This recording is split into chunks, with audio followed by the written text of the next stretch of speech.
Hello everyone, जय हिंद। Welcome to Jha sir academy for IAS. Guys, यहाँ पे आपको सिविल सर्विसेज की प्रिपरेशन कराई जाती है और हेल्प की जाती है कि आपको किस तरीके से प्रिपेयर करना है। यहाँ पे आपको आपकी प्रिपरेशन को एनहांस करने के लिए कुछ फ्री कंटेंट्स प्रोवाइड किए जाते हैं आपकी प्रिपरेशन के लिए। कहाँ पे आपको यूट्यूब प्लेलिस्ट में मिल जाएगा। आप यूट्यूब पे जब जाएंगे तो आपको वहाँ पे वेरियस प्लेलिस्ट अवेलेबल होंगी, जहाँ पे आपको जो डेली करंट अफेयर्स के लेक्चर्स अपलोड किए जाते हैं आपको उनकी प्रॉपर तरीके से प्लेलिस्ट अवेलेबल होगी। उसी के साथ साथ आपको मंथली प्लेलिस्ट भी मिलेगी करंट अफेयर्स की और ईयरली प्लेलिस्ट भी मिलेगी। और साथ ही जो करंट अफेयर्स डेली बेसिस पे आप लोगों को प्रोवाइड किए जाते हैं उन्हीं की फ्री ऑफ कॉस्ट आपको पीडीएफ्स भी दी जाती हैं हमारे टेलीग्राम चैनल पे। सो गाइज, अगर आपने टेलीग्राम चैनल ज्वाइन नहीं किया है तो तुरंत डिस्क्रिप्शन बॉक्स में जाइए, वहां पे आपको लिंक प्रोवाइडेड होगा जहां से आप हमारे चैनल को ज्वाइन कर सकते हैं और वहां से आप हमारी सारी पीडीएफ्स का एक्सेस ले सकते हैं। और उसी के साथ साथ गाइज, आप लोगों के लिए एक बहुत ही अच्छा इनिशिएटिव स्टार्ट किया गया है मेंस के प्रीवियस ईयर क्वेश्चन एनालिसिस का। आपके लिए डेली बेसिस पर एनालिसिस किया जाता है और उसकी आप लोगों को प्लेलिस्ट प्रोवाइडेड है हमारे यूट्यूब चैनल पे ही। अलग अलग पेपर में प्रोवाइडेड है आप लोगों के कन्वीनियंस के लिए GS1, GS2, GS3 and GS4 की। उसी के साथ साथ आप लोगों के लिए जीएस के अलग अलग सब्जेक्ट्स की भी प्लेलिस्ट अवेलेबल है। इकोनॉमिक्स है जैसे सीसैट की आप लोगों के पास प्लेलिस्ट होगी और हिस्ट्री की भी प्लेलिस्ट आपको मिल जाएगी जो कि बिल्कुल फ्री होगी, वो आपको यूट्यूब पे ही अवेलेबल होगी। और इन्हीं प्लेलिस्ट में साथ ही साथ नए नए कंटेंट्स भी रेगुलर बेसिस पे ऐड ऑन किए जाएंगे, जिसके लिए आप लोगों को झा सर अकेडमी को रेगुलरली फॉलो करना है और अपनी प्रिपरेशन को एनहांस करना है, राइट। और उसी के साथ साथ गाइज, कुछ पेड कोर्सेज भी हैं जो आप लोगों के लिए लाए गए हैं Jha sir academy for IAS के द्वारा।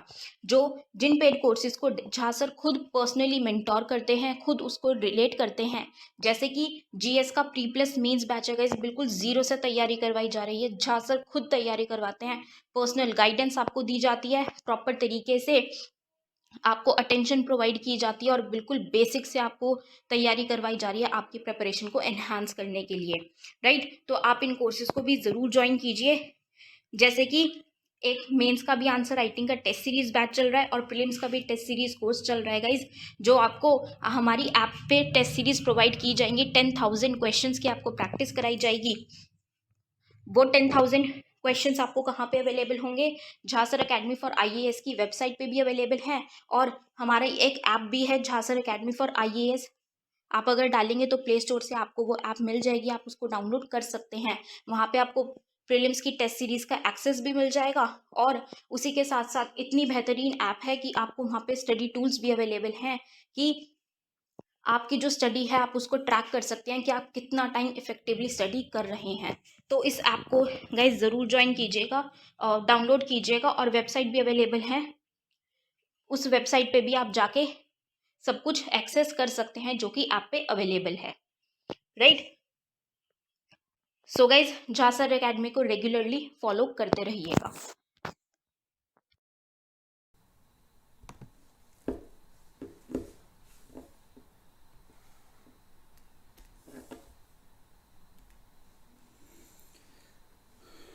हाँ जी भाई, आवाज़ आ रही है? सुन पा रहे हैं सभी लोग?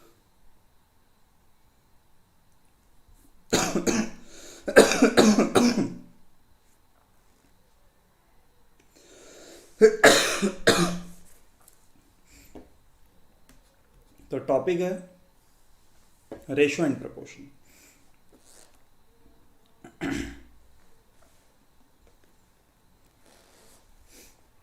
हाँ जी,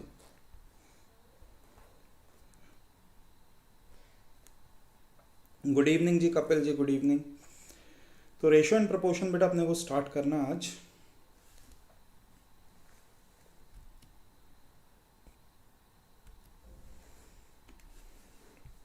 आ जाओ सभी बच्चे, फटाफट से आ जाओ।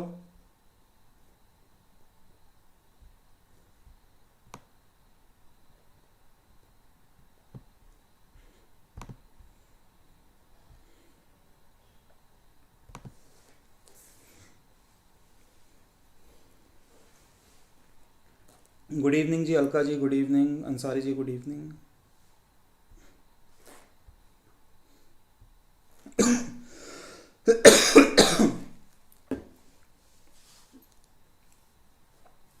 तो रेशो एंड प्रपोर्शन में सबसे पहले आपको क्या पता होना चाहिए कि रेशो किन चीज़ों का निकाला जाता है, और रेशो के बारे में कुछ बेसिक चीज़ें। गुड इवनिंग बेटा, गुड इवनिंग। तो समझिएगा, एक एक करके मैं सारी चीज़ें आप लोगों को एक्सप्लेन करता हूँ। देखो, सबसे पहले आपको जानना यह है कि रेशो जो है, अगर मैं आपसे कहूँ कि एक व्यक्ति है जिसकी हाइट है 6 फीट, है ना, और उसका वजन है सपोज 60 किलोग्राम, तो इसकी हाइट और वेट का रेशो क्या होगा? आप लोग क्या बताएंगे आंसर? कोई व्यक्ति जिसकी हाइट 6 फीट है और जो वजन है 60 किलोग्राम है, तो बेटा इसकी हाइट और वेट का रेशो क्या होगा? क्या आंसर आएगा? तो मीरा यादव बोल रही हैं कि 6:60 कर दो तो 1:10 हो जाएगा। हाँ जी, और कोई बताना चाहेगा? पर सबसे पहली चीज़ आपको बेटा यही समझनी है कि जो रेशो कैलकुलेट किया जाता है वो सेम फिजिकल क्वांटिटीज का किया जाता है, समान भौतिक राशियों का। मतलब कि हाइट का रेशो वेट के साथ नहीं निकलेगा, हाइट का रेशो वेट के साथ नहीं निकलेगा। आप ऐसा कह सकते हो कि ए और बी, एक की हाइट 6 फीट है, एक की हाइट 4 फीट है, तो इनका रेशो निकाल सकते हो आप 3:2। निकालोगे तो बेटा हाइट का रेशो हाइट के साथ निकालोगे, वेट का रेशो वेट के साथ निकालोगे। ऐसा नहीं कि हाइट और वेट का रेशो निकाल दोगे। बात समझ में आ रही है कि नहीं?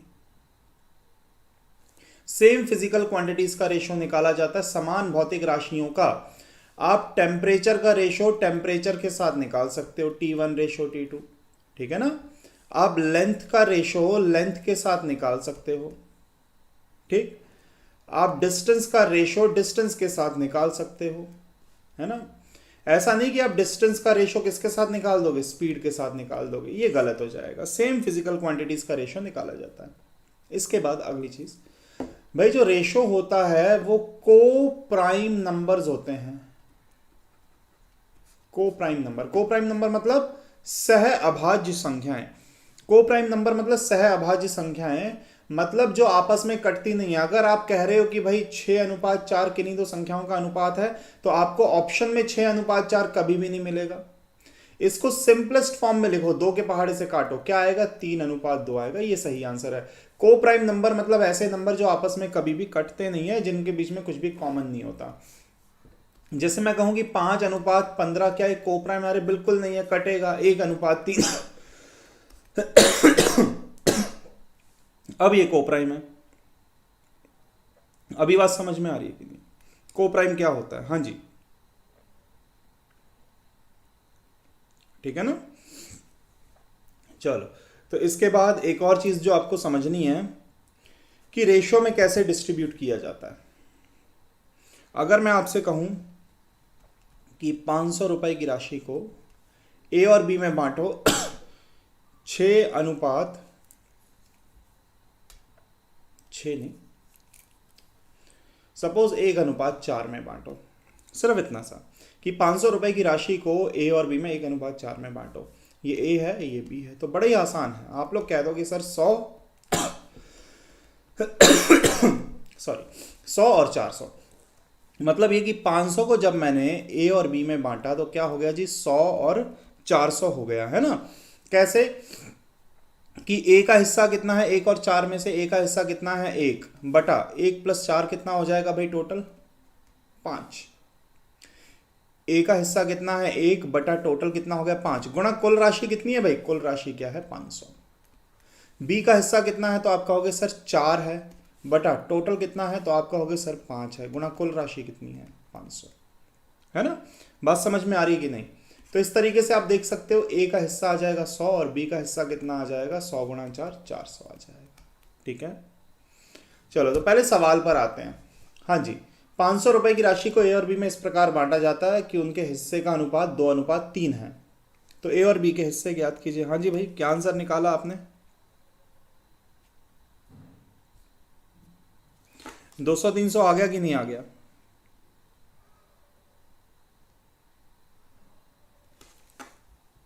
बिल्कुल सही, 200-300। भाई अगर मैं कहूं ए के पास है 2 रेशो, बी के पास है 3 रेशो, तो टोटल कितना है? 5 रेशो।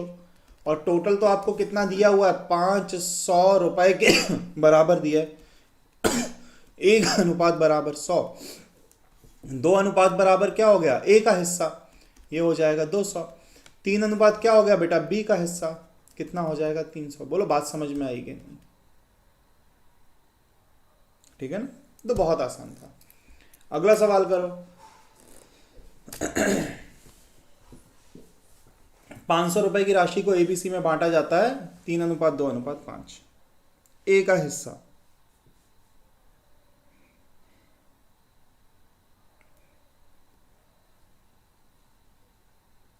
जल्दी जल्दी बताओ भाई।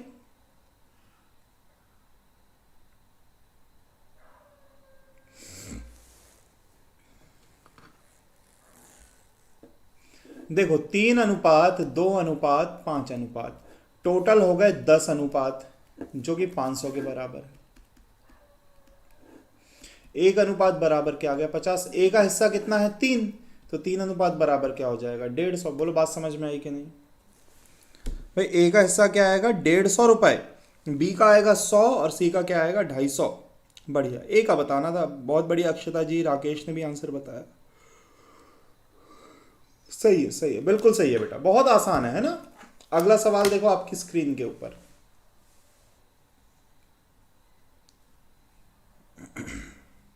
नमस्कार जी मैजबी जी, कोई बात नहीं जी, लेट हो गए तो। हाँ जी, क्वेश्चन आपके सामने। 65,000 रुपए एबीसी में बांटे गए। ए और बी के हिस्से का अनुपात आपको अलग से दिया है।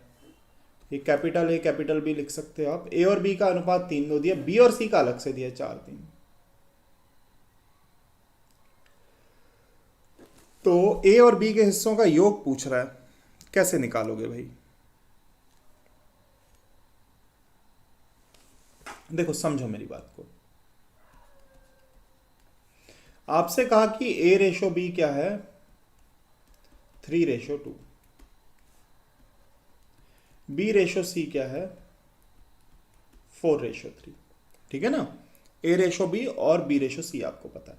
अब सबसे पहले हमें अगर ए बी या सी का हिस्सा चाहिए तो हमें पहले ए रेशो बी रेशो सी पता होना चाहिए। क्या पता होना चाहिए, ए रेशो बी रेशो सी पता होना चाहिए। कैसे पता करोगे आप, देखो 2-3 तरीके ऐसे करने के।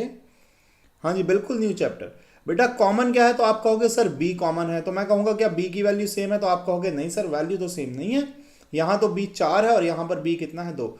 तो सेम करना पड़ेगा। क्या करना पड़ेगा, वैल्यूज को सेम। और सेम करने का उपाय क्या है, रेशो में कभी भी कुछ भी आप मल्टीप्लाई कर सकते हो। ये 4 है, ये 2 है, तो मैं 2 को 4 बना सकता हूं। कैसे, गुणा 2 कर दो। गुणा 2 करोगे तो 2 का 4 हो जाएगा ना। मतलब ये हुआ कि अब मेरे पास ए रेशो बी की जो नई वैल्यू निकल के आ रही है बेटा, 6:4 आ रही है। बी और सी की वैल्यू तो हमारे पास क्या थी, 4:3 थी ही। तो इसका मतलब ए रेशो बी रेशो सी बराबर 6:4:3। ये क्या आ गया, ए बी सी का रेशो। अब पूछ क्या रहा है, ए और बी के हिस्सों का योग। तो बताओ ए और बी के हिस्सों का योग क्या है, 6 + 4 10। ए और बी के हिस्सों का योग क्या है बेटा, 10 है। ऐसा नहीं कि आपको अलग से ए और अलग से बी निकालना पड़ेगा। योग क्या हो गया, 6 + 4 10 बटे टोटल 13 गुणा कुल राशि 65,000। तो 50,000 आपके क्वेश्चन का क्या आ जाएगा आंसर। उम्मीद करता हूं बच्चे समझ पा रहे हैं। पहला तरीका मैंने क्या बताया कि आप क्या कर सकते हो, इस तरीके से जो कॉमन है भाई उसकी वैल्यू को हम क्या करेंगे, बराबर करेंगे। जो कॉमन है उसकी वैल्यू को क्या करेंगे बेटा, बराबर करेंगे, है ना। बहुत बढ़िया। पर और एक तरीका भी है जिससे आप एबीसी का रेशो निकाल सकते हो। कैसे निकालोगे, देखो मेरी बात को समझना। एबीसी का रेशो निकालना है, आप सिर्फ ये करेंगे कि जब आप जानते हैं बेटा ए रेशो बी आपको दिया गया है 3:2, बी रेशो सी आपको क्या दिया गया बेटा, 4:3। ठीक है ना, 3:2 और 4:3। आप कुछ मत करो भाई, सिर्फ ए रेशो बी रेशो सी निकालने के लिए इनको गुणा करो। 3 × 4 12, 4 × 2 8 और 2 × 3 6। कैसे मल्टीप्लाई करना बेटा, पहले ऐसे फिर ऐसे फिर ऐसे। मतलब पहले 3 और 4 गुणा होंगे, फिर 4 और 2 गुना होंगे, फिर 2 और 3 गुना होंगे, है ना। इस तरीके से उल्टा एन आप पैटर्न याद रख सकते हो।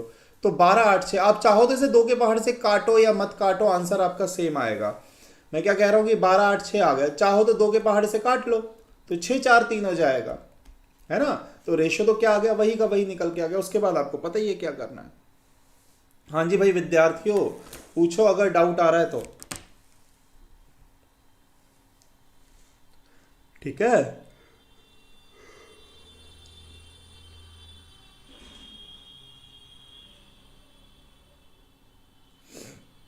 चलो जी बढ़े आगे, रिपीट कर दें। देखो बेटा मैं रिपीट करता हूं। ए रेशो बी आपको दिया था, बी रेशो सी आपको दिया था भाई, कितना दिया था 4:3, है ना, 4:3 दिया था। तो ए रेशो बी रेशो सी निकालने के लिए मैंने क्या बोला, पहले इनको मल्टीप्लाई करो, 3 गुणा 4 12, 4 गुणा 2 8, और 2 गुणा 3 भाई कितना हो जाएगा 6। तो ए बी सी का क्या निकल के आ गया, रेशो निकल के आ गया। ए बी सी का क्या निकल के आ गया भाई, रेशो निकल के आ गया। अब चाहो तो 2 के पहाड़े से काट लो, 6 4 3 हो गया। अब बोल रहा है कि ए और बी के हिस्सों का योग, तो मैं कह रहा हूं ए और बी के हिस्सों को सीधा सीधा जोड़ दो। 6 + 4 कितना हो गया 10, बटे टोटल कितना है, टोटल कितना है बेटा 13। ए और बी के हिस्सों का योग क्या हो गया 10 बटे टोटल कितना है 13, गुणा कुल राशि क्या थी 65,000। अब हल करोगे आपका आंसर क्या आ जाएगा 50,000। बोलो हाँ या ना, ठीक है ना। चलो अगला, 42,000 को ABCD में बांटना है आपको। अब 4 लोग हैं, 4 लोग हैं भाई करिए।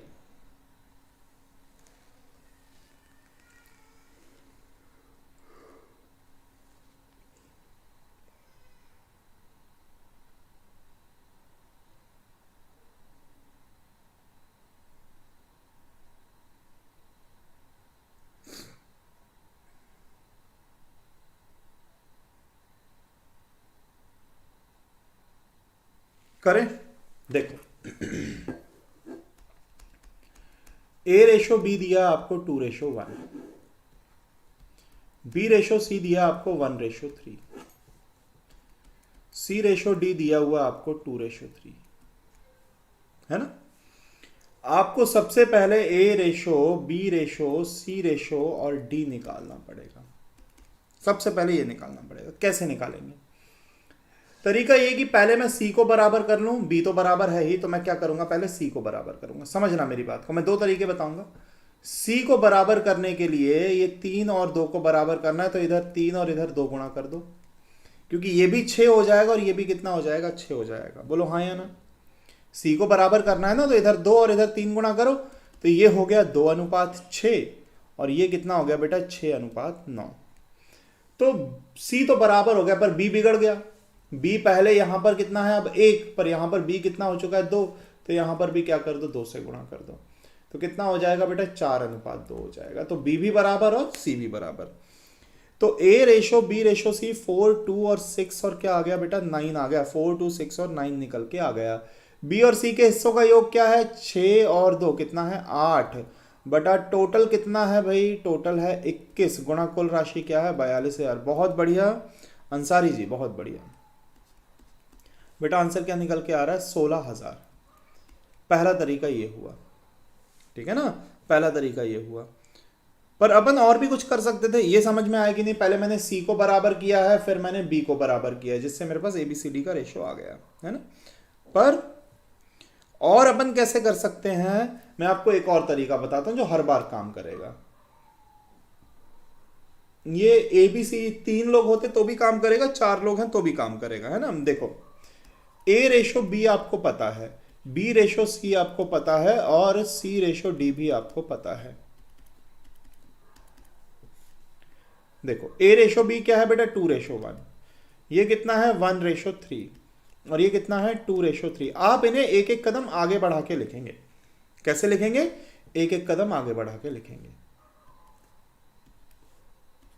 अब ये जो खाली जगह बची हुई है बेटा, इन्हें भरना पड़ेगा। पहले मैंने 2 1 लिखा, उसके बाद एक कदम आगे बढ़ा के 1 3 लिखा, फिर 2 3 लिखा। अब ये जो खाली जगह है इसे भरना है नियर बाय वैल्यू से, नियरेस्ट वैल्यू से।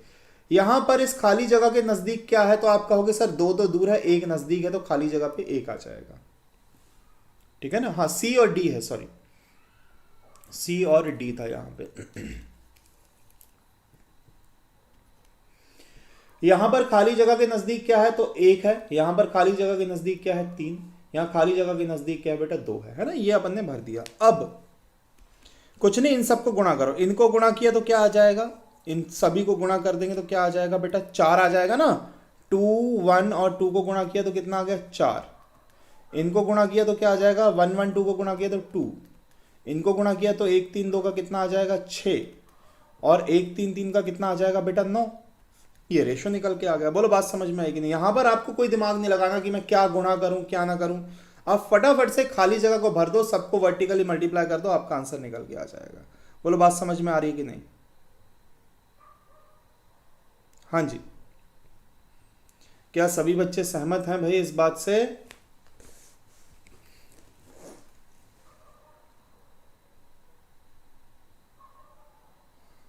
चलो बढ़े फिर आगे। बढ़िया, अंसारी जी को समझ में आ गया।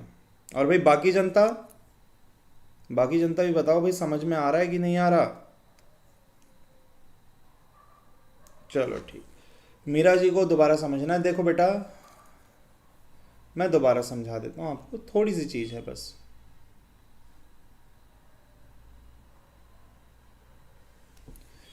हमने जैसे ही ये रेशो लिखा, हमने एक एक कदम आगे बढ़ा के लिखा है रेशो। यहाँ पे कुछ खाली जगह है, ये खाली जगह भरनी है ना। यहाँ पे नज़दीक क्या है, एक, तो एक एक भरो। यहाँ नज़दीक एक है और यहाँ नज़दीक क्या है, तीन है। और यहाँ नज़दीक क्या है बेटा, दो। जो नज़दीकी वैल्यू है वही भरनी है ना। ये जो ब्लैंक स्पेस है, कितने, दो ब्लैंक स्पेस हर जगह आएंगे। तो यहाँ ब्लैंक स्पेस के नज़दीक क्या बेटा, एक है, तो एक भर दो। यहाँ ब्लैंक स्पेस के नज़दीक क्या था, एक, और इस वाले ब्लैंक स्पेस के नज़दीक क्या था, तीन। ठीक है ना।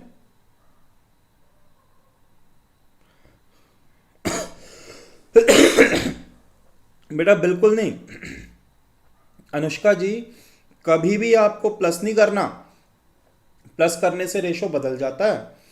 रेशो में आप सिर्फ या तो मल्टीप्लाई कर सकते हो या डिवाइड कर सकते हो। डिवाइड करने पे कभी कभार वैल्यूज फ्रैक्शन में चली जाती हैं, इसलिए हम डिवाइड भी प्रेफर नहीं करते। हम सिर्फ और सिर्फ क्या करेंगे, मल्टीप्लाई ही करेंगे। मल्टीप्लाई किया, चार, दो और फिर छः और फिर नौ। इनको वर्टिकली, इनको मल्टीप्लाई कर दो, इनको कर दो, इनको कर दो और फिर इनको कर दो, बस बात खत्म हो गई। अगला सवाल, फोर्थ प्रपोर्शन निकालने बोल रहा है। चतुर्थ अनुपात किसका, तीन दो छः का। अभी तक मैंने आपको रेशो में डिस्ट्रीब्यूट करना सिखाया है, अब मैं प्रपोर्शन के बारे में थोड़ी सी जानकारी देता हूं। जैसे ए अनुपात बी समानुपात सी अनुपात डी है, ऐसा कुछ लिखा हुआ है ना। A ratio B is proportional to C ratio D. इसका मतलब कुछ नहीं है, इसका मतलब है ए बटे बी किसके बराबर है, सी बटा डी के बराबर है।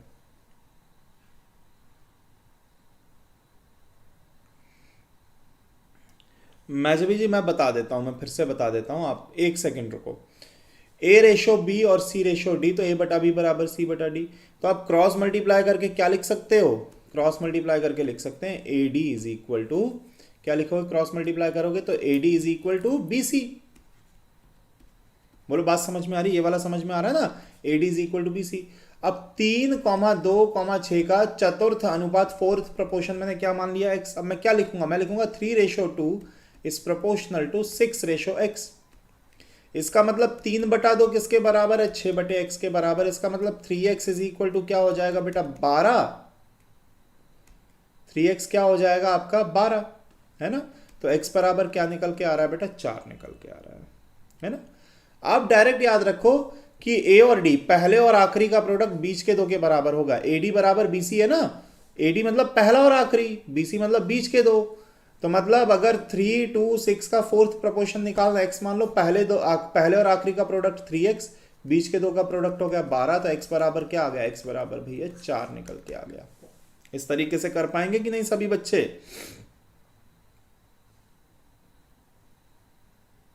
ठीक है ना। अब मैजबी जी पूछ रही थी कि ये खाली स्पेस वाला ये कैसे भरना है। बेटा मैं पूरा फिर से बता देता हूं आपको। ये वाले देखो,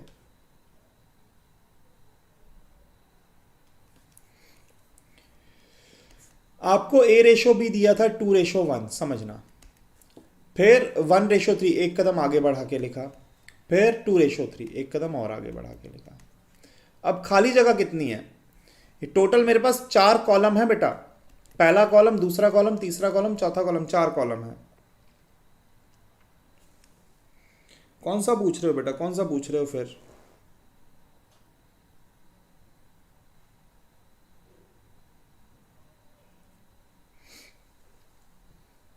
तो खाली जगह को भरने के लिए यहाँ एक एक आ जाएगा, यहाँ 3, यहाँ 1, नजदीक की वैल्यू से भर देते हैं, बाकी मल्टीप्लाई कर दो।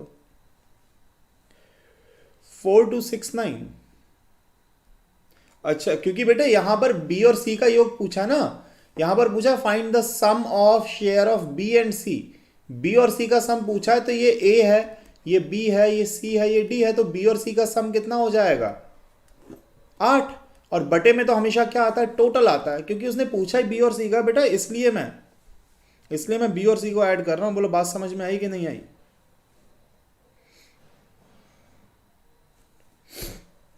ये 4th प्रपोर्शन। अगला क्वेश्चन करो।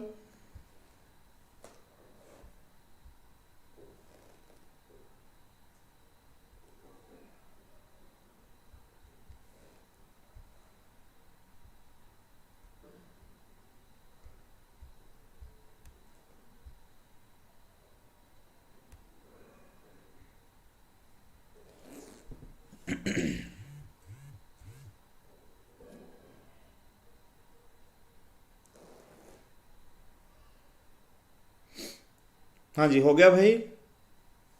देखो, 3rd प्रपोर्शन निकालने को बोल रहा है। क्या बोल रहा है? 3rd proportion. तो क्या ले लेंगे अपन? x ले लेंगे। तो देखो 3rd प्रपोर्शन आपने क्या ले लिया बेटा? x ले लिया। तो अब आप कैसे सॉल्व करोगे? आप ऐसे सॉल्व करोगे कि 3:4 समानुपात 4:x। बोलो हाँ या ना? 3:4 किसके समानुपाती हो जाएगा? 4:x। बीच वाले नंबर को डबल लिखना है ना? तो पहले और आखिरी का product 3x is equal to क्या हो जाएगा बेटा? 16x बराबर क्या आएगा? 16/3। हाँ जी, बात समझ में आई कि नहीं? 16/3 भाई, 16/3। बोलो, ठीक है ना बेटा? 3rd प्रपोर्शन में सिर्फ तीसरा ही नंबर आप लोगे, ठीक है ना? तो 3:4 समानुपाते 4:x ऐसे लिखा जाएगा। तो 3/4 किसके बराबर? 4/3 के, सॉरी 4/x के बराबर। तो आप देख सकते हो 3x इज इक्वल टू 16, तो x बराबर क्या आ जाएगा? 16/3। ठीक, ये आपका क्वेश्चन का आंसर है। बात समझ में आ गई? अगला करो बेटा।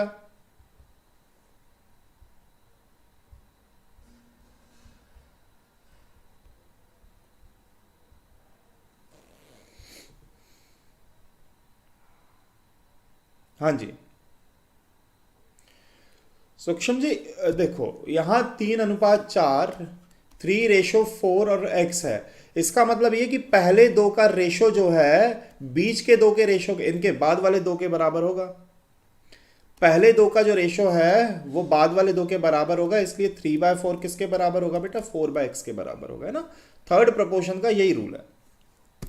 अब ये है मीन प्रपोर्शन, मध्य अनुपात। तो 9 और 4 का मध्य अनुपात क्या मान लो आप? x मान लो। मीन प्रपोर्शन में आपको बीच वाला नंबर क्या लेना पड़ेगा? x। तो फिर से वही, पहले और दूसरे का अनुपात किसके बराबर होगा? दूसरे और तीसरे के। तो मतलब x² इज इक्वल टू क्या हो गया? 36x बराबर क्या आ जाएगा? 6। बोलो हाँ या ना? 6 आएगा भाई, 6। बात समझ में आ रही है कि नहीं सभी को? तो आप अब देखो मेरी बातों को समझना कि जैसे आपसे कहा जाए कि ए और बी का मीन प्रपोर्शन निकालना है, तो बीच में क्या लोगे? x। तो ax is equal to a ratio x बराबर क्या हो जाएगा आपका? x ratio b। तो ab is equal to x² हो गया बेटा। तो x बराबर क्या हो गया? √ab। तो मीन प्रपोर्शन का फॉर्मूला डायरेक्ट, मतलब गुणा करो और रूट लगा दो, तो क्या हो जाएगा? 36√6, है ना? तो √ab आपका क्या हो जाएगा? मीन प्रपोर्शन का फॉर्मूला। अगला क्वेश्चन आपके सामने है भाई, करके बताओ। बहुत बढ़िया सवाल।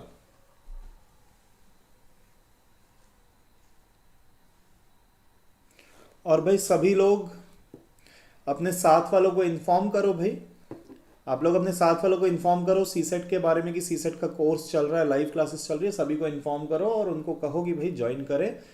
कितना इतना बेसिक फीस में बेटा पूरा का पूरा हम आपको कोर्स कंप्लीट करवा रहे हैं, है ना।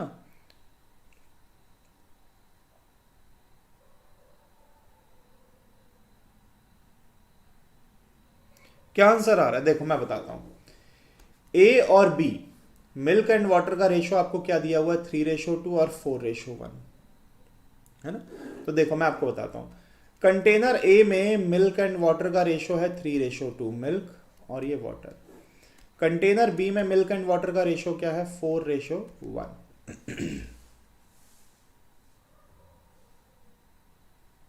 ठीक। अब आपसे कहा जा रहा है कि दोनों बर्तन में से इक्वल क्वांटिटी निकालो, दोनों बर्तन में से इक्वल अमाउंट निकालो और यहां पर से भी निकालो और यहां पर से भी निकालो और किसी तीसरे बर्तन में क्या कर दो, मिक्स। इस बर्तन में मिल्क एंड वाटर का रेशो क्या हो जाएगा, है ना। ये आपका सवाल है। देखो अब आपको करना क्या है, मान लेते हैं कि पहला बर्तन जो है 10 लीटर का है, दूसरा बर्तन भी जो है वो भी कितने का बेटा, 10 लीटर का है। इक्वल इक्वल मैंने मान लिए, है ना। दोनों बर्तन क्या मान लिया मैंने, 10-10 लीटर के मान लिए। मेरी बात को ध्यान से समझना, मैं अप्रोच बता रहा हूं पहले। 10 लीटर के अंदर 6 लीटर दूध होगा, 4 लीटर पानी होगा। क्यों, क्योंकि रेशो क्या है, 3:2। भाई 10 को 3-2 में बांटोगे 6-4 आएगा कि नहीं। और दूसरे वाले को 4-1 में बांटोगे तो क्या हो जाएगा, 8 और 2, 8 लीटर दूध 2 लीटर पानी हो जाएगा, है ना, क्योंकि 4:1 है। अब अगर मैं इन दोनों बर्तन को आपस में मिक्स कर दूं तो यहां से पहले वाले बर्तन से आया 6 लीटर दूध, दूसरे से आया 8 लीटर दूध, 6 और 8, तो दूध कितना हो गया टोटल 14। यहां से पानी आया 4 लीटर, यहां से पानी आया 2 लीटर, तो पानी कितना हो गया टोटल 6। तो भाई मिल्क एंड वाटर का जो फाइनल रेशो निकल के आ रहा है बेटा, क्या निकल के आ रहा है, 7:3 निकल के आ रहा है। ये अप्रोच समझ में आई कि नहीं, 7:3। हाँ जी।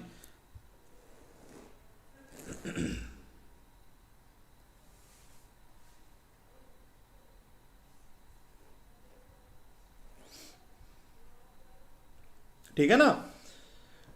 देखो बेटा क्या किया मैंने सिर्फ इतना किया कि पहले बर्तन मैंने मान लिया कि बर्तन ए 10 लीटर का, बर्तन बी कितने का, 10 लीटर का। अच्छा देखो आप ये सब छोड़ो, आप ये सब छोड़ो, अब ज़्यादा झंझट में मत पड़ो। कितना है, 3:2।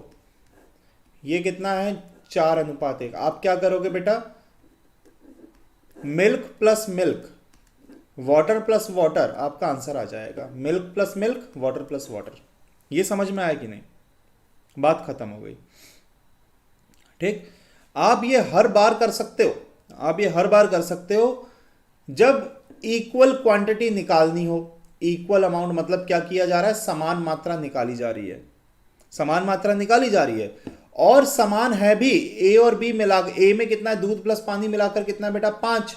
यहां पर भी दूध प्लस पानी मिलाकर कितना है, 5 है कि नहीं भाई। यहां पर भी टोटल 5 लीटर है, यहां पर भी 5 लीटर है।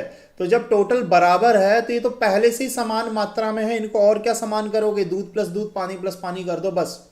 ये बात समझ में आ रही है कि नहीं भाई। ये तो पहले से ही 5 लीटर ये है, ये भी 5 लीटर है, ये तो पहले से ही समान मात्रा में, सीधा दूध और पानी को ऐड कर दो, आपका आंसर निकल के आ जाएगा। हाँ या ना बोलो भाई सभी बच्चे, क्या मेरी बात आप लोगों को समझ में आ रही है। अब अगर बराबर नहीं होगा तो भाई बराबर कैसे करना है वो मैं आपको बताऊंगा।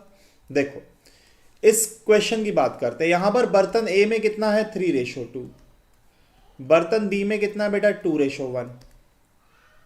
तो ये कितना है टोटल 5, ये कितना है टोटल 3। ये तो बराबर नहीं है, बराबर करो।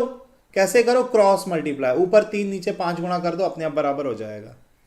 बात समझ में आ रही कि नहीं, ऊपर 3 और नीचे 5 गुणा कर दो कि अपने आप बराबर नहीं हो जाएगा।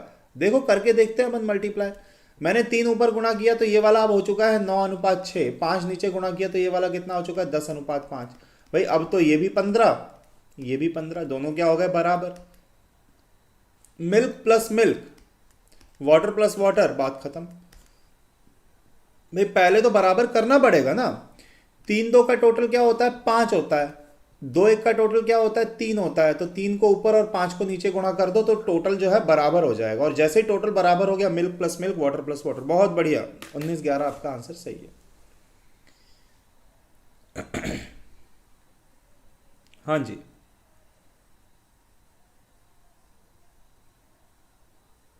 सभी लोग सहमत है क्या इस बात से? अगला करो बेटा, और बताओ आंसर क्या निकल के आ रहा है।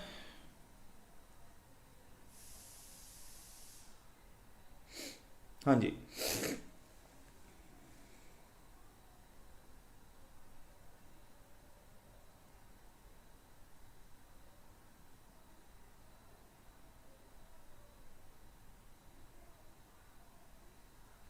क्या आया भाई? बर्तन ए है 4:3, बर्तन बी कितना है, 2:1। इसका टोटल हो रहा है 3, इसका टोटल 3 है, तो ऊपर क्या करोगे, 3 से गुणा। इसका टोटल 7 है, तो नीचे क्या करोगे बेटा, 7 से गुणा। ये बात समझ में आ रही है ना? बहुत बढ़िया राकेश जी, बहुत बढ़िया। तो इसका टोटल जो था वो हमने ऊपर, और इसका टोटल जो था बेटा नीचे गुणा कर दिया, तो ये हो चुका है 12:9, और ये हो चुका है 14:7। अब आप ऐड करते हो तो 26 हो गया, और ये 16 हो गया, 26-16 हो रहा है। तो आप 2 के पहाड़ से काट लो, 13:8 आपके क्वेश्चन का सही आंसर है, जो कि किसने, राकेश ने सबसे जल्दी बताया। बात समझ में आएगी नहीं? बहुत बढ़िया मीरा यादव जी। हाँ जी, आकांक्षा 26-16 सही है बेटा। रेशो बनाओगे तो कोप्राइम नंबर बनाना पड़ेगा ना, 13:8 लिखना पड़ेगा।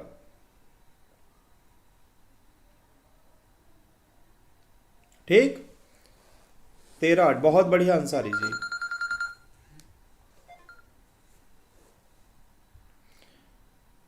चले बढ़े भाई, अगले क्वेश्चन पर आ जाएं।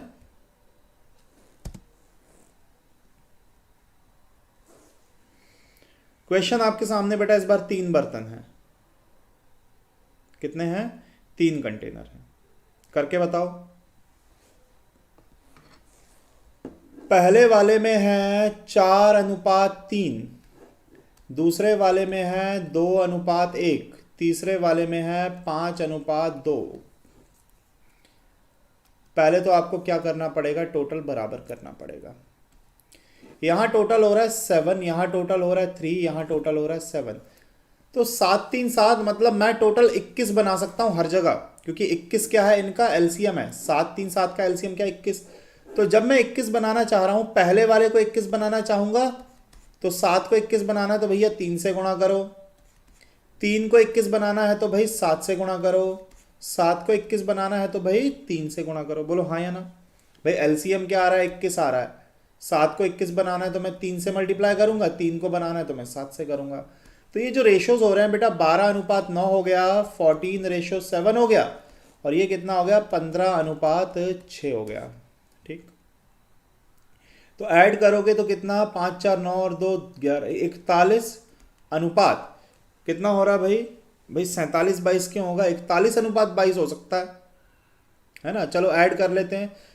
6×3 = 18, 19-20-21 और एक 22, 41:22, 41-22 आएगा। बिल्कुल सही मीरा जी, 41-22। क्या सभी लोग सहमत हैं भाई इस बात से?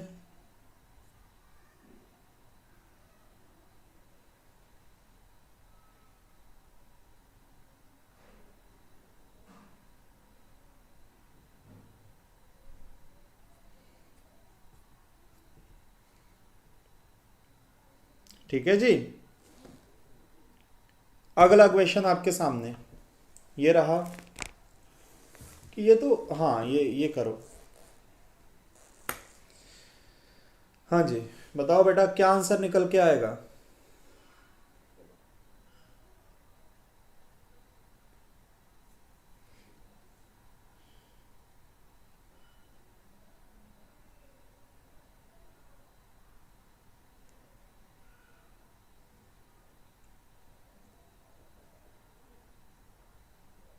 चलो देखो, बर्तन ए में 3:2 है, बर्तन बी में 2:1 है, बर्तन सी में 4:1 है। टोटल हो रहा है 5-3-5, है ना? 5-3-5, एलसीएम हुआ 15, अपने को 15 बनाना है हर जगह। कितना बनाना है? 15। कैसे बनेगा? गुणा करो 3 से, क्योंकि 5 में 3 गुणा होगा। 3 में क्या गुणा होगा? 5। 5 में क्या गुणा होगा? 3। बढ़िया बेटा बढ़िया। तो ये हो चुका है 9:6, ये हो चुका है 10:5, ये हो चुका है 12:3। जोड़ दो। तो इसको जब मैं टोटल करूंगा तो ये कितना हो रहा है बेटा? 31 है ना, 31। और ये ऐड करेंगे तो ये कितना हो रहा है? 14। 31:14। बिल्कुल सही, जिन जिन ने निकाला बहुत बढ़िया भाई।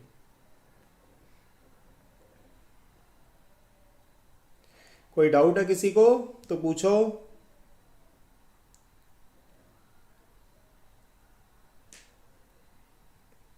ठीक है भाई, सभी बच्चे सहमत है इस बात से?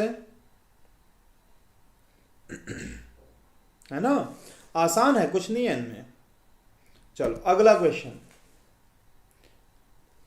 अगला क्वेश्चन ये रहा आपके सामने भाई। अब क्वेश्चन आपको थोड़े थोड़े कठिन लग सकते हैं, पर मैं आपको सारी चीजें अच्छे से समझाऊंगा। बने रहो, क्लास छोड़ के नहीं भाग जाना कोई भी।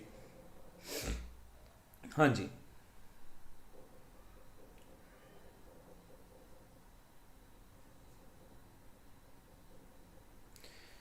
देखो, किसी संस्था में कार्य करने वाले सभी पुरुष तथा महिलाओं को दिए जाने वाले वेतन का अनुपात 5:6। मतलब टोटल सैलरी का रेशो 5:6 है, और इंडिविजुअल की सैलरी का रेशो 2:3 है। तो नंबर ऑफ मैन और वुमेन का रेशो कैलकुलेट करना। अब मेरी बात को समझना। अब जैसे आपके पास, अगर आप एक आदमी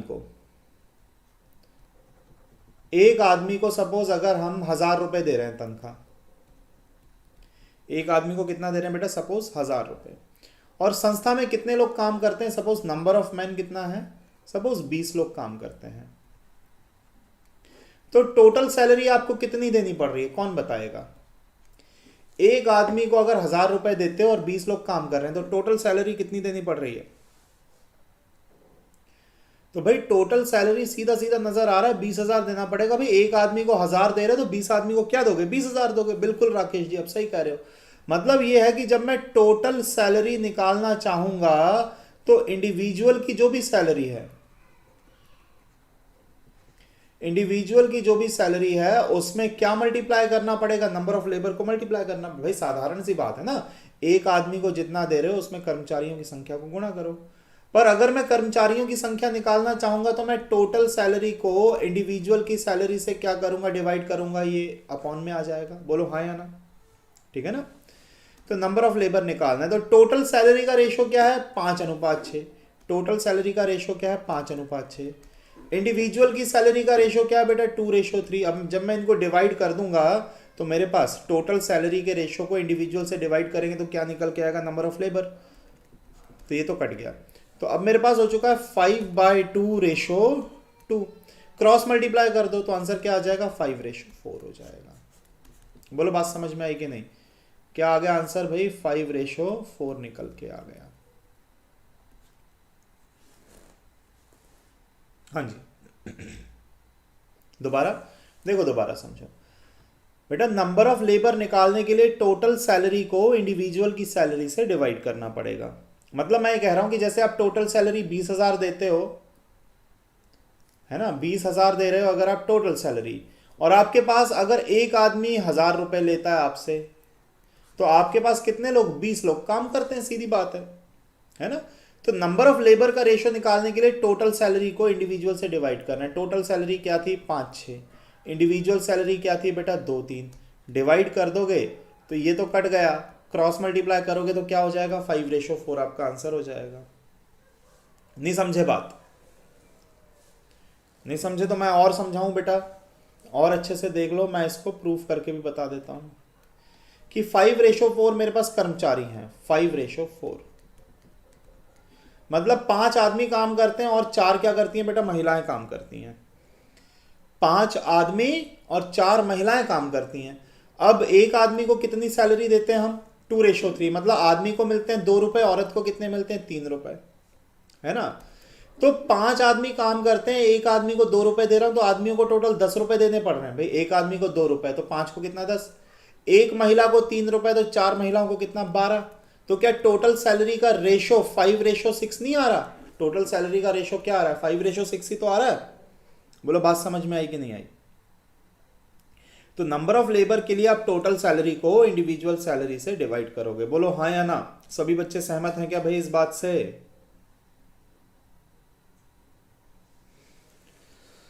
चलो ठीक, तो भाई आते हैं अगले के ऊपर। नेक्स्ट क्वेश्चन ये रहा।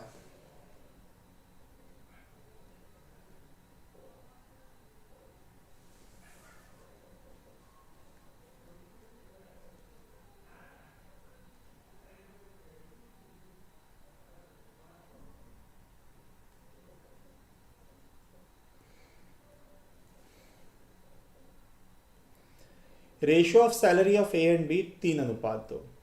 इनके खर्च का अनुपात 4:3 और बचत कितनी है 1500। ए और बी की आय ज्ञात करने को कहा जा रहा है, ए और बी की इनकम।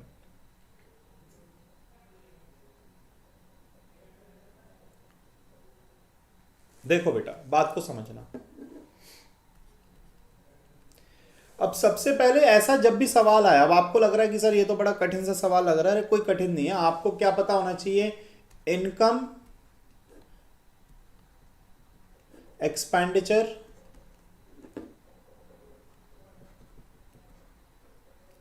और सेविंग्स के बीच में संबंध पता होना चाहिए, रिलेशन। बेटा 2-3 राकेश जी आपको रुपए में बताना है। इनकम का रेशो तो 3 दो दिया ही है, इनकम का रेशो तो दिया ही है आपको 3:2। आपको तो रुपए में बताना है कितने कितने रुपए कमा रहे हैं ये लोग। समझना मेरी बात को कि आदमी जितना कमाता है, इनकम जो है, अगर मैं उसमें से, इनकम जो होता है बेटा खर्च प्लस बचत के बराबर होता है। बोलो हाँ या ना। इनकम किसके बराबर? खर्च प्लस बचत। कोई आदमी 200 खर्च कर रहा है, 300 रुपए बचा रहा है, इसका मतलब उसने जरूर 500 रुपए कमाए होंगे। हाँ या ना बोलो भाई। इनकम जो होगा किसके बराबर? एक्सपेंडिचर प्लस सेविंग्स के बराबर। तो मैं तो ये भी कह सकता हूं कि इनकम में से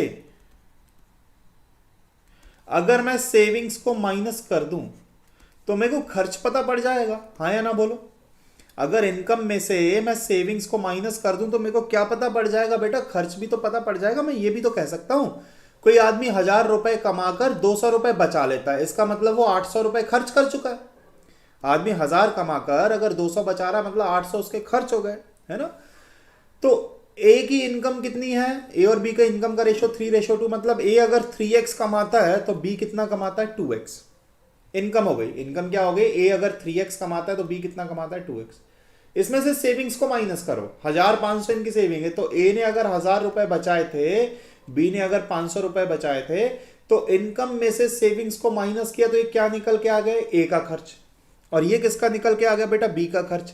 और इनके खर्च का अनुपात है कितना? 4/3। बोलो हाँ या ना। इनके खर्च का अनुपात है कितना? 4/3। इनकम 3x है जिसमें से 1000 वो बचाता है तो 4 खर्च, और ये 2x है, 500 बचाए तो कितना हो गया? 3। ठीक है ना। क्रॉस मल्टीप्लाई कर दो बस। अब कुछ नहीं है। 9x - 3000 is equal to 8x - 2000। तो x बराबर बेटा 1000 आ रहा है। तो x बराबर 1000 आ गया। तो ए और बी की इनकम मैंने क्या मानी थी? 3x और 2x। x की जगह 1000 रखोगे तो 3000 और 2000। बात खत्म। ये प्रश्न का उत्तर निकल के आ गया। हाँ या ना बोलो भाई। बात समझ में आई? है ना। एक तरीका तो, हालांकि तरीके और भी हैं पर आप इसी को याद रखो क्योंकि ये बढ़िया है, कोई बहुत ज्यादा लंबा भी नहीं है, यही बढ़िया है। और कुछ मत सोचो। हाँ जी बेटा, कुछ पूछना चाह रहे हो तो पूछो बेझिझक। मैंने इनकम में से, अब आप कहो कि सर ये आप ऐसा क्यों कर रहे हो? आप कहो कि सर इनकम में से एक्सपेंडिचर माइनस करते सेविंग के बराबर रखते। मैं कहता बिल्कुल वो भी कर लो, कोई दिक्कत वाली बात नहीं है। आप चाहो तो पहला वाला फॉर्मूला यूज कर लो, दूसरा वाला कर लो, या आप इनकम माइनस एक्सपेंडिचर बराबर सेविंग, आप ये वाला भी लगा सकते हो। आंसर तीनों से आएगा, पर इससे क्या आएगा बेटा? ज्यादा आसानी से आएगा। बेटा 4/3 कहां से आया? सवाल में दिया ना अंसारी जी। 4:3 का मतलब क्या हो गया? 4/3 हो गया ना। रेशो का मतलब फ्रैक्शन में लिख सकते हैं ना हम रेशो को, है ना।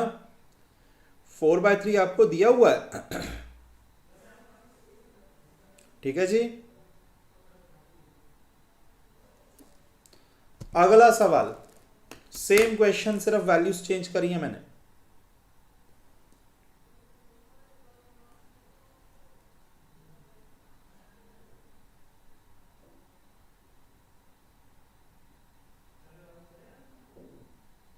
क्या आंसर निकल के आ रहा है? लास्ट स्टेप रिपीट कर दो बेटा, लास्ट स्टेप में तो कुछ नहीं था, मैंने क्रॉस मल्टीप्लाई किया सिर्फ। 3 को ऊपर मल्टीप्लाई करोगे तो 3x माइनस 3000, 4 को नीचे मल्टीप्लाई करोगे तो 8x माइनस 2000 हो जाएगा, ये आ जाएगा, ये इसको हटा दो। तो x की वैल्यू क्या आ रही, सीधा सीधा 1000, और x की वैल्यू 3x और 2x में रख दोगे तो इनकम निकल के आ जाएगी। देखो A कमाता है 10x, B कितना कमाता है 9x, इनकम का रेशो। इसने 1000 रुपए बचाए, इसने 1500 रुपए बचाए, इनकम में से बचत को माइनस किया तो खर्च कितना है बेटा 4/3। हाँ या ना बोलो भाई, कर दो cross multiply. 30x minus 3000, 36x minus 6000, 6x बराबर क्या निकल के आ रहा है 3000, तो इंप्लाइज दैट x बराबर क्या निकल के आ रहा है बेटा 500। x बराबर क्या निकल के आ रहा है 500 निकल के आ रहा है, x की वैल्यू 500।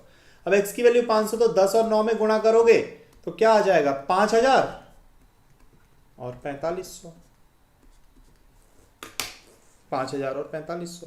बेटा प्लस 500 माइनस 500 क्यों आएगा अनुष्का जी, सॉरी आकांक्षा जी, प्लस 500 ही तो आएगा।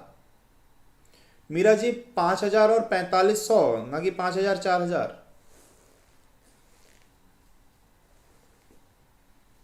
हाँ प्लस 500 आएगी x की वैल्यू।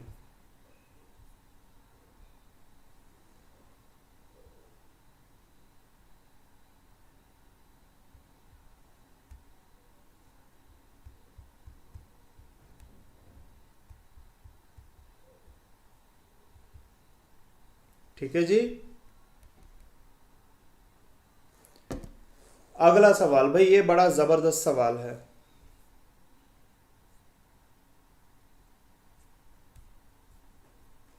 बड़ा खतरनाक सवाल है। मैं चाहूंगा इससे पहले अब ये करो, सेम है क्वेश्चन, सेम है, वैल्यूज थोड़ी आसान है इसकी।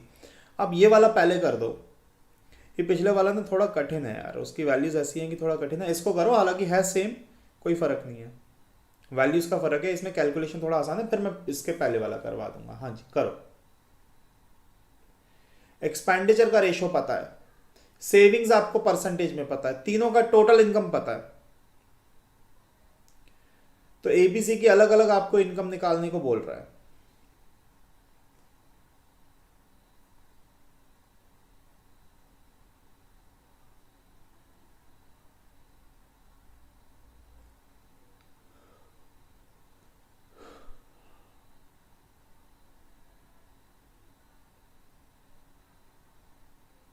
चलो करें। देखो मेरी बात को बहुत ठंडे दिमाग से समझना, खर्च पता है आपको, एक्सपेंडिचर समझते जाना बेटा। थोड़ा कठिन है सवाल, 4:3:6, और ये कठिन होने के साथ साथ भाई ये सवाल लंबा भी है, क्वेश्चन लंबा भी है।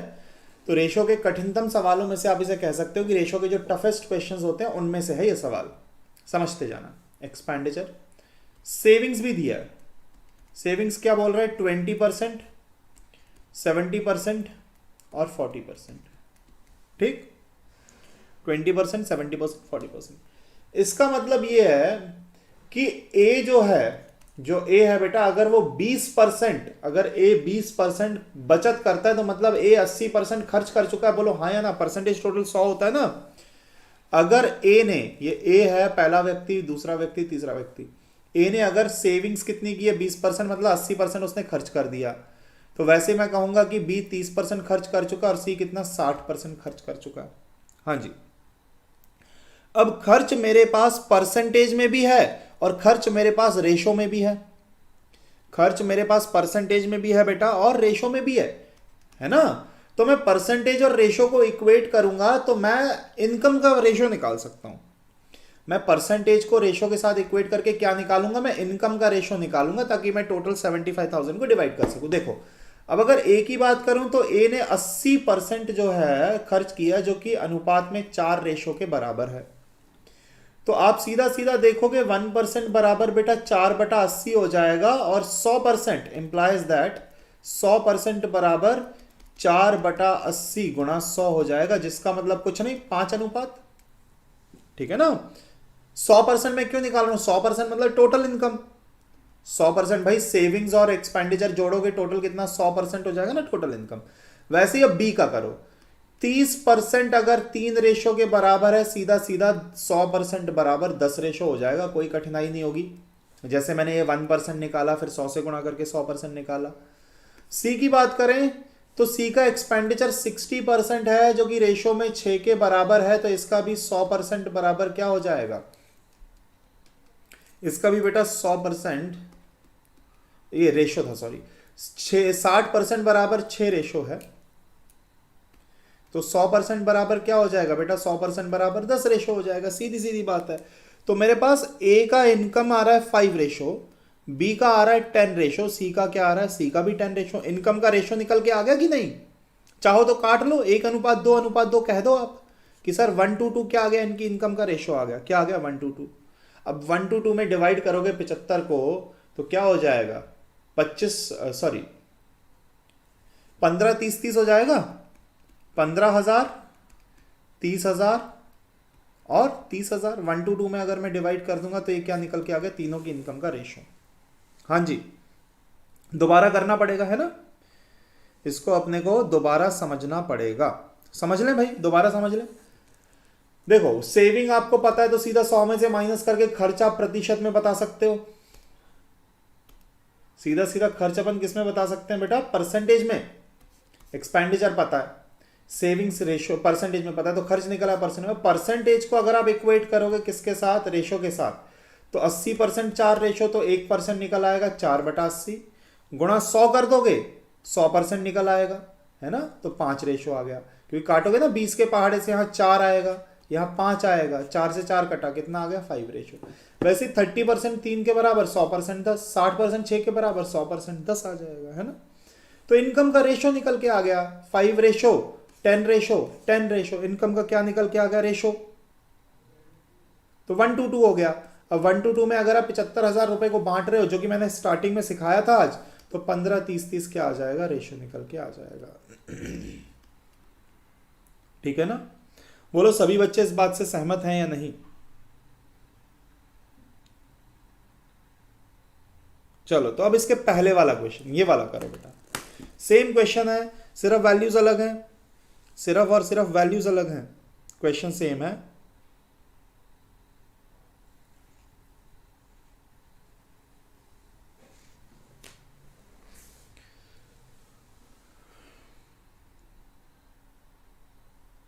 देखो कर लो, पहले आप लोग ट्राई कर लो, फिर मैं तो बता ही दूंगा।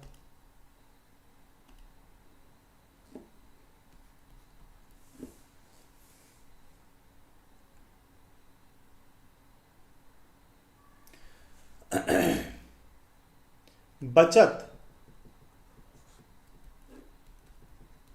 40%, 20%, 70%,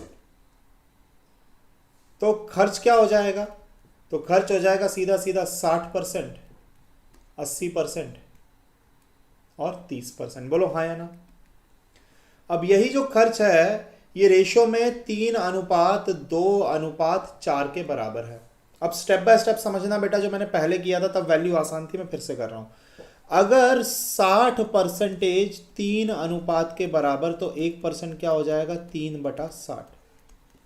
100% क्या हो जाएगा, 3/60 गुणा 100, 20 5, तो ए का तो कितना आ गया भाई 5 रेशो। बात करते हैं बी की। बी का 80% जो खर्च है वो 2 के बराबर, 80% बराबर क्या है बेटा 2, 1% बराबर 2/80, 100% बराबर 2/80 गुणा 100, 40, 20 के पहाड़ से काटेंगे 5/2, 5/2। सी की बात करते हैं। सी का 30% बराबर 4 के, तो 1% में सीधा सीधा लिख देता हूं 4/30, और 100% बराबर क्या हो जाएगा, 100 से गुणा करोगे 40/3, कितना हो जाएगा 40/3 हो जाएगा। तो इनकम का रेशो क्या आ रहा है, 5:5/2 अनुपात 40/3। 5 के पहाड़े से काटो 1:1/2 अनुपात 8/3, 5 के पहाड़े से काटो 1:1:8/3, मैंने ऊपर 5 से काट दिया। और 2 और 3 का लघुत्तम क्या होता है बेटा? डिनोमिनेटर का 2 और 3 का एलसीएम क्या है? 6। तो 6 से गुणा करो तो आपके पास एग्जैक्ट रेशो निकल के आएगा। मैंने 6 से गुणा किया तो 6:3:16, ये इनकम का रेशो निकल के आ गया।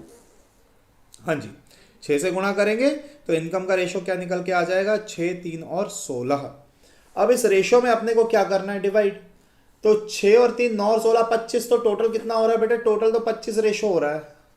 और ये 25 रेशो अगर मैं यहाँ ऊपर लिख रहा हूँ साइड में, टोटल इनकम ये जो 25 रेशो है ये रुपए में कितने के? 75,000 के बराबर है। 1 रेशो बराबर क्या हो जाएगा? 3,000। तो 6 रेशो, ए का हो गया भाई 18,000, बी का हो गया 9,000 और 16 थी 48,000। ये एबीसी का क्या निकल के आ गया? इनकम निकल के आ गया। बात खत्म हो गई। क्या सभी बच्चे सहमत हैं भाई इस बात से?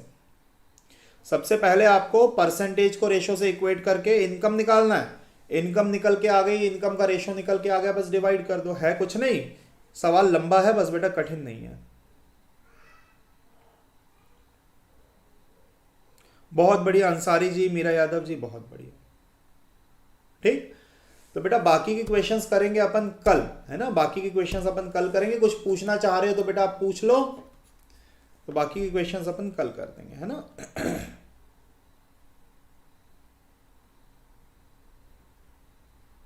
ठीक है जी।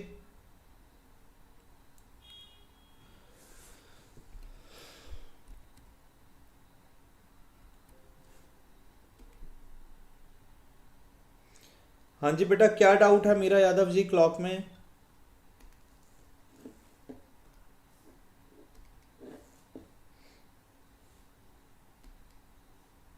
क्लॉक में तो बेटा बहुत आसान आसान सवाल दिए थे मैंने। क्लॉक में कौन सा?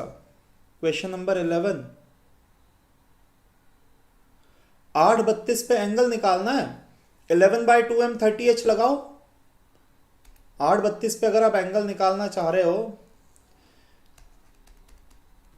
तो 11/2 इंटू एम और 30 इंटू एच, तो बेटा ये कितना निकल के आ जाएगा? 176। ये कितना हो गया? 240। बड़े में से छोटे को घटा दो। 240 में से 176 को घटाओ, यहाँ बचा 3, 4, ये हो जाएगा 6। बस 64 ही तो आ रहा है बेटा, 64। आंसर रॉन्ग आ रहा है, चेक कर लो आंसर क्या दिया हुआ है। आंसर क्या है बेटा उसमें? 64 नहीं है क्या?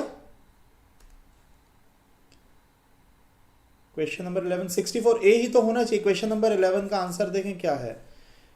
सी दिया हुआ, हाँ ये गलत है, बिल्कुल सही कह रहे हो बेटा, गलत है। कोई बात नहीं, हो सकता है एक आधे में एरर, मैं क्रॉस चेक करवा लूंगा, है ना? सी आंसर नहीं आएगा, ए ही आंसर आएगा बेटा। बाकी का भी मैच नहीं हो रहा क्या? क्या बाकी किसी में भी गड़बड़ है कि इसी में था बस?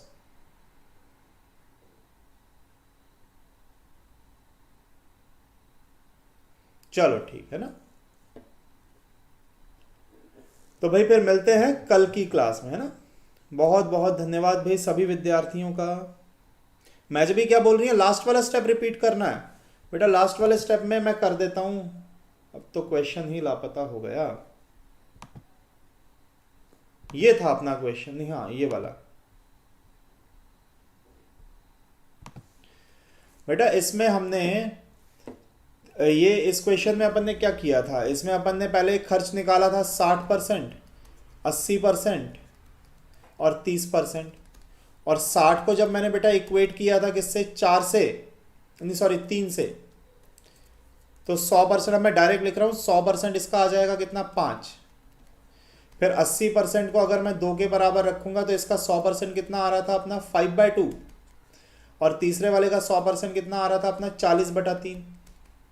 तो 5:5/2 और रेशो 40/3। तो पहले मैंने 5 के पहाड़े से काटा, 1, 1 और 8। तो मेरे पास 1:1/2 रेशो 8/3 हो गया। अब डिनोमिनेटर के एलसीएम से गुणा करोगे ताकि बटे का 2 और 3 हट जाए,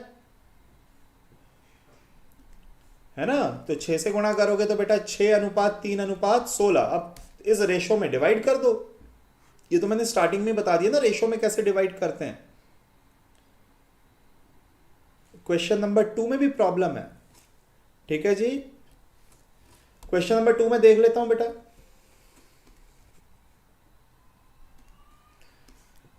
क्वेश्चन नंबर 2 में 5:42,